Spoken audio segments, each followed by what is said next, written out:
2014, the world focused entirely on the fighters and their ruthless leaders. But behind the black flag stood the wives. At first glance, silent shadows. But in reality, the regime's anchor. As the caliphate collapsed, the visuals changed. The footage shows smoke rising over the ruins and convoys in retreat. These women discovered that their husband's absolute power was a myth. It could not save them. Vengeance followed immediately. The backlash was instant. It was not justice. It was an end as brutal as the terror they once lived beside. The reckoning was complete. June 29, 2014. That was the date the map changed. Abu Bakr al-Baghdadi ascended the pulpit in the great mosque of al-Nuri in Mosul. He did not just speak to the fighters in the room. He spoke to the world. He declared the caliphate. He demanded a new Islamic empire. The cameras recorded every word. Why did they listen? It seemed like madness to the outside world. But the propaganda hit a nerve. The message traveled through fiber optic cables at the speed of light. Social media platforms, encrypted chats, and glossy digital magazines carried the signal. The response was immediate. Within weeks, men were flooding across the borders into Iraq and Syria. They came from every continent, but they did not come alone. Behind the fighters came the women, wives, brides, widows of previous conflicts. Some were already married to the cause before the declaration. Others packed their bags in London, Paris, and Tunis. They traveled thousands of miles to become jihadi brides. Online recruiters sold them a fantasy. They promised a life of dignity. They promised religious purpose. At first glance, a holy pilgrimage. But in reality, a descent into a prison. In cities like Mosul, Raqqa, and Fallujah, the occupation was absolute. ISIS fighters kicked down doors. They seized luxury villas, schools, and hospitals. The commanders' wives moved into these stolen sanctuaries. They opened refrigerators stocked with food that did not belong to them. Outside the walls, the local population starved. While ordinary families boiled grass to eat, the elite wives enjoyed electricity, running water, and supplies brought in by smugglers. But this was only the beginning. Not every woman held the keys to a stolen house.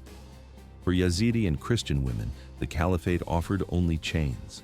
Soldiers dragged them from their homes. They were forced into marriages with ISIS leaders, but these were not marriages. This was slavery. The system treated them as spoils of war. They were bought, sold, and stripped of their names. The loyal wives did not sit idly by. They became active participants in the terror. In Raqqa, the Al-Qanza Brigade took to the streets. These were all-female police units. They were comprised mostly of foreign wives. They carried assault rifles and whips. The footage shows women in full black niqabs patrolling the markets. They checked clothing for imperfections. They listened for dissent. They punished anyone who broke the rules. The punishment for a slipped veil was the lash.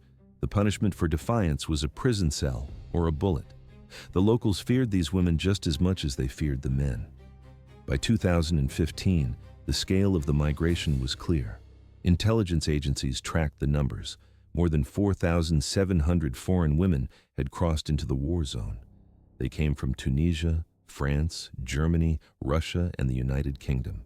Some were hardened widows looking for a second chance at power. Others were teenagers who had never left their bedrooms before. They arrived with suitcases and dreams of a utopia. There was no turning back. They tied their fates to the men they married. They believed the black flag offered protection. They felt safe behind the walls of their stolen mansions. But they did not look up. They did not see the coalition jets gathering in the sky. The same power that gave them authority was about to bring the roof down on their heads. 2016. The destruction finally arrived. The so-called caliphate stopped growing. It began to shrink rapidly. Cities that ISIS once held with an iron grip fell one by one. The maps changed color. The black flags came down. The most critical battle began in October. The target was Mosul, Iraq's second largest city. The Iraqi army, Kurdish units, and coalition allies surrounded the perimeter step by step. A steel ring closed around the terrorists. Why did the defense crumble? The leaders expected martyrdom, but their followers only felt hunger. Airstrikes decimated supply lines, bridges collapsed into the river, checkpoints turned into craters. Inside the city, food vanished, medicine became a myth. Ordinary families found themselves trapped in their own homes, waiting for the end. And the wives of the ISIS elite suddenly realized the truth. They were in the middle of a siege. Loyalty began to crack, panic set in. Commanders like Abu Abdurrahman al-Bilawi and Abu Muslim al-Turkmani tried to save themselves. They didn't just run. They stripped off their uniforms. They put on dirty civilian clothes. They tried to blend into the fleeing crowds.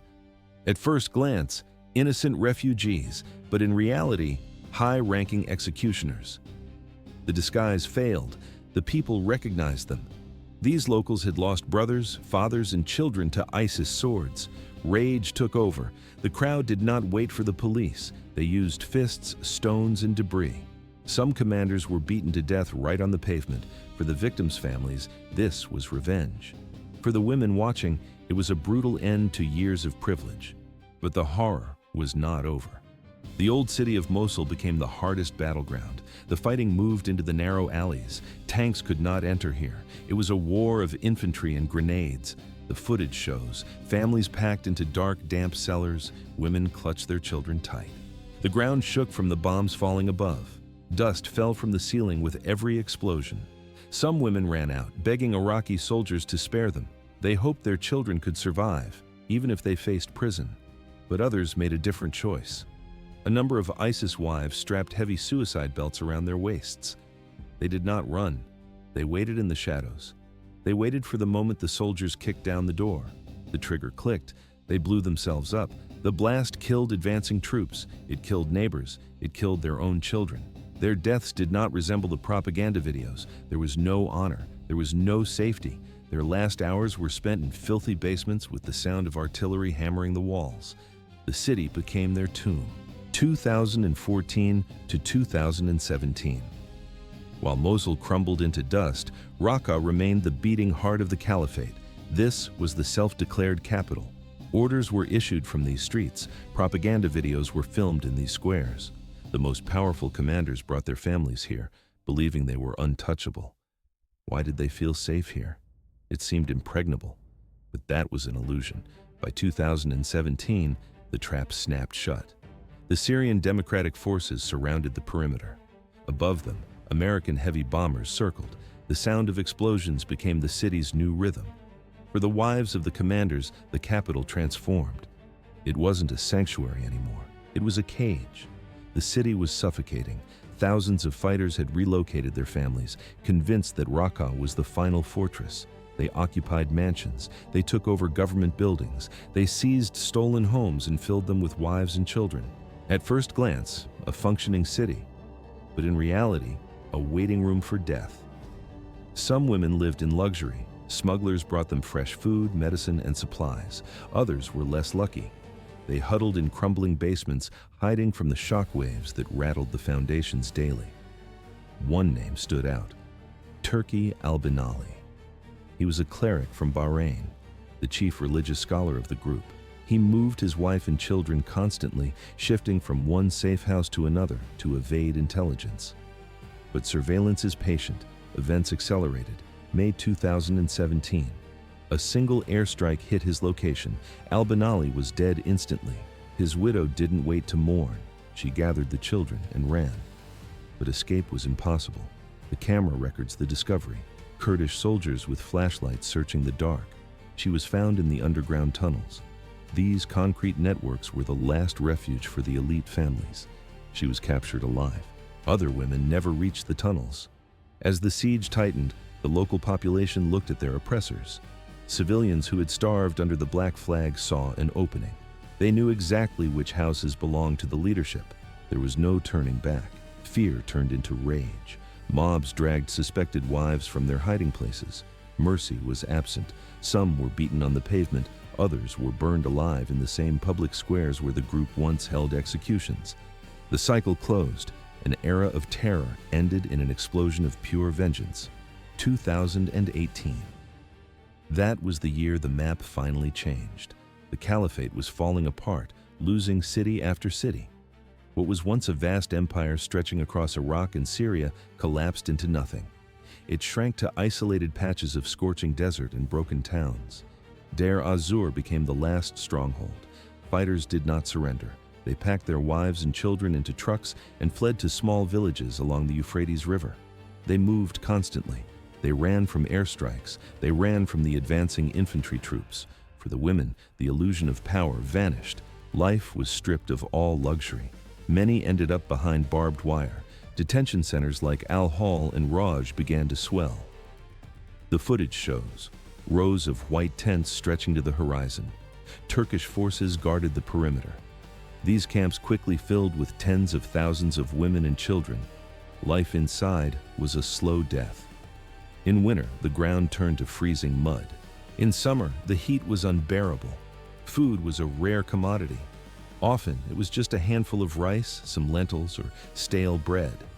Clean water was scarce. Disease spread through the tents like wildfire. Mothers fought a losing battle to keep their children alive. Babies died from malnutrition. Infections went untreated. Among the desperate crowd were the Bethnal Green girls. They had left London in 2015. At first glance, they were just refugees. But in reality, they were the widows of dangerous terrorists. Some were still raising children fathered by ISIS fighters. Their reality shifted drastically. 3 years ago, they wore school uniforms in London. Now, they wore rags in the Syrian dust. But they were not alone. Thousands of women sat in the dirt. They came from Europe, Asia, North Africa, and the Middle East. Their home governments rejected them. The locals despised them. To the people of Syria, these women were the faces of cruelty. Not everyone made it to the camps. On the front lines, the rules of war were ignored. Syrian soldiers and rival militias showed zero mercy. Identification checks often ended in bloodshed. If a soldier discovered a woman was the wife of a senior commander, there was no trial. The punishment was instant death. Some were executed while their children watched. Others were dragged away by armed men and never seen again. Why were the death tolls so unclear? The chaos made documentation impossible, but the stories remained. Women were shot in village squares. Bodies were left behind in mass graves. The desert kept their secrets. March 2019. The geography of terror had finally collapsed. The caliphate, which once controlled territory the size of Great Britain, was reduced to a single point on the map, Baghouz. This dusty settlement on the banks of the Euphrates River became the final coordinates for the regime. Thousands of fighters and their families were packed into a kill box. Less than 2 square miles remained. The situation inside was medieval. Mass graves were already filling up. Footage from the perimeter shows a sea of makeshift tents. Wives stitched together blankets, plastic sheets, and scraps of rusted metal to create shelter. Smoke from burning tires and constant airstrikes blocked out the sun. The sound of gunfire echoed off the water and through the dry fields. Why did they remain in this hell? The coalition offered exit corridors, but fanaticism held them in place. Food stocks vanished. Water became a luxury. The sound of children crying from hunger was constant. Mothers took drastic measures. They did not just hide. They dug shallow trenches in the hard dirt. They placed their infants inside these holes to shield them from flying shrapnel. Every sunrise felt like a reprieve. Every sunset felt like the end. High above, American drones circled. They recorded every movement in the camp. On the ground, Kurdish fighters from the Syrian Democratic Forces tightened the noose. They advanced meter by meter. Escape routes were cut. High-value targets were trapped. Wives of senior leaders, like the spouse of spokesman Abu Hassan al-Muhajir, found themselves cornered. At first glance, helpless refugees, but in reality, combatants. Some women picked up assault rifles. They stood ready to fight alongside their husbands in the trenches. Others clutched their babies, waiting for the inevitable. Then the storm broke. The final assault was swift and brutal. Heavy munitions pounded Baghouz. Explosions tore apart the fabric tents and leveled the earth shelters. Hundreds died in the span of 48 hours. Many women refused to raise the white flag. They strapped suicide vests to their chests. Some attempted to sprint across the open desert. but the SDF fighters saw them as active threats. Machine gun fire cut them down in the sand. There were darker choices. One report details a grim scene inside a sealed tent. A group of wives chose fire over captivity. They ignited the fabric and burned alive. To them, surrender was a fate worse than death. For others, there was no choice at all. Bombs fell without warning. Families were buried where they sat, entombed in the dirt. On March 23, 2019, the guns fell silent. Baghouz fell. The ISIS dream was dead. But for the survivors, the nightmare had only begun. 60,000 people. That was the population of the new hell on earth. Was the nightmare over after the fall of Baghouz? The flags were down, but the ideology remained alive and dangerous. After the final battle, trucks transported waves of women and children to detention centers in northeastern Syria. They called them camps. But in reality, they were open-air prisons. Families huddled in thin canvas tents. These shelters offered zero protection against freezing winter winds or the blistering summer sun. Sanitation did not exist. Water turned brown and toxic. Food rations were scarce. Medical aid was a myth, but hunger was not the biggest threat. The camps transformed into breeding grounds for pure rage. Many women refused to accept the collapse of the state. They organized secret cells. They enforced Sharia law within the perimeter fences. Any woman who removed her veil or spoke against the cause was marked as a traitor. At first glance, a refugee crisis. But in reality, a dormant army waiting to rise. Punishment was swift and fatal. In 2019 alone, reports confirmed over 80 murders inside Al-Hol. The methods were medieval. Women were stabbed while they slept. Others were strangled in the dark. Even the guards were not safe. Inmates attacked them with concealed knives and smuggled blades. The camera records, children play in the dust surrounded by filth. They never saw a classroom. They never held a toy. Instead, they sat in circles and listened to their mothers preach about martyrdom and revenge. Aid workers sounded the alarm. They warned that these fences were incubating a new generation of hate. The world looked away. But the shadow of the group stretched long after its defeat. In Iraq, the situation was even bloodier. The terrorists had left behind destroyed cities and thousands of mass graves. Survivors walked through the ruins of their own lives. Grief turned into a cold demand for vengeance. There was no patience for government trials. Families of the victims wanted blood for blood. Locals viewed the wives as accomplices.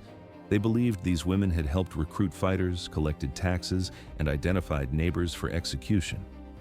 Innocence was not a defense. Connection to the group was a death warrant. By 2017, the hunt began. Mobs dragged women from their homes and refugee shelters. In Tikrit, the anger reached a boiling point. A widow of an ISIS commander was pulled into the street. The mob consisted of families who had lost sons to firing squads. They did not show mercy. The footage describes the horror. Stones fly through the air as the crowd shouts. It got worse. In Fallujah, the revenge was digitized. Videos circulated on social media showing women in black robes lined up against concrete walls. Makeshift judges delivered verdicts in minutes. No defense lawyers, no appeals. Firing squads executed them on the spot. For many Iraqis, prison was too soft. They had lived through years of terror. Now they believed only death could balance the scale. In Mosul, suspicion alone was enough to trigger an attack. Houses burned. Militias conducted swift liquidations in the streets. The body count rose so high that human rights groups stopped counting. It was no longer justice. It was a purge without limits. 2018. That was the year the streets of Baghdad were cleared of debris. But the reckoning was just beginning. It was not just revenge. It was a systematic purge. Why did the Iraqi government decide to show no mercy? The answer was simple. They wanted to burn the infection out at the root. Between 2018 and 2020, hundreds of women were dragged into courtrooms. They came from Russia, Germany, France, and the United States. They stood in metal cages, surrounded by armed guards. Far from home, they faced judges who had survived years of car bombings and urban warfare.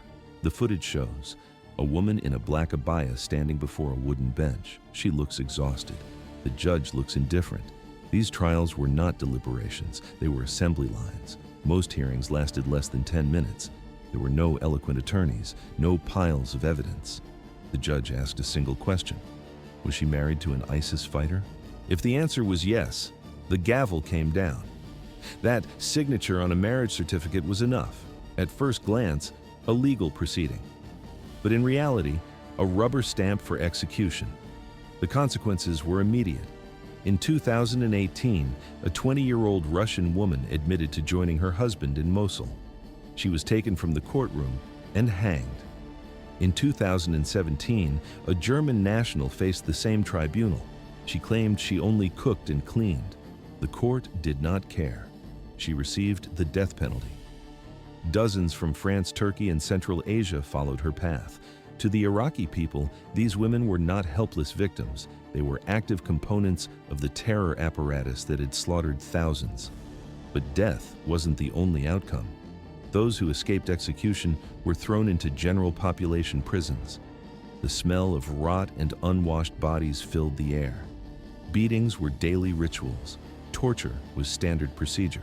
Many women died on cold concrete floors long before their sentences officially began. For them, the prison itself became a slow, agonizing method of elimination. Back home, officials in Paris, London, and Berlin watched from a distance. They closed the door. They declared these citizens too dangerous to return to European soil. They left them to the desert. By 2019, the crisis had escalated. Reports indicated over 7,000 foreign wives and children were trapped in Syrian camps. Their husbands were dead, blown apart by airstrikes or executed by militias. The women were left in tents, surrounded by razor wire. Desperation fueled a black market. Smuggling networks appeared overnight inside the perimeter. Smugglers demanded thousands of dollars to sneak women across the border into Turkey. Some paid the price. They slipped out into the dark, but few made it. Guards patrolled the fence line. The sound of gunfire often interrupted the silence. There was no warning shot. The attempt to run ended in the dust. Thus ended the dream of the caliphate. The sound of gunfire often cut through the silence. Guards did not hesitate to shoot women attempting to flee the camps. They aimed to kill. The families of the top leadership carried the heavy weight of their husbands' names. Being a wife was not a shield. It was a target on their backs. Why hunt the families? It seemed excessive.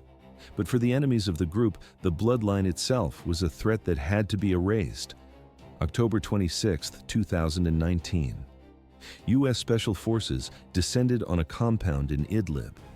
Abu Bakr al-Baghdadi did not wait for handcuffs. He detonated his suicide vest. The explosion tore through the tunnel. The shockwave was felt in Washington and Baghdad. But the story did not end with his death. His surviving wives were immediately hunted down. They became trophies in a brutal game of power. The footage shows armed men dragging captives into unmarked vans. Rival militant groups had no interest in holding them for ransom. They wanted them erased. Some were taken to basements and quietly executed. Their bodies were dumped in secret graves to ensure Baghdadi's legacy rotted in the earth. At first glance, a chaotic skirmish, but in reality, a systematic purge of witnesses. History repeated itself. The same scenario played out with his successor, Abu Ibrahim al-Hashimi al-Qurashi. February 3, 2022. U.S. forces surrounded a safe house in Atme, near the Turkish border. In the frame, a 3-story building shrouded in darkness. The soldiers called for surrender. Qurashi answered with a detonator. He triggered a massive explosive charge on the 3rd floor. The blast was instant. It killed him, his children, and his wives before the assault team even breached the door. The concrete ceilings collapsed, crushing everyone inside. The camera records, soldiers sifting through pulverized debris and twisted metal. For the global news networks, it was another blow to the organization's command structure.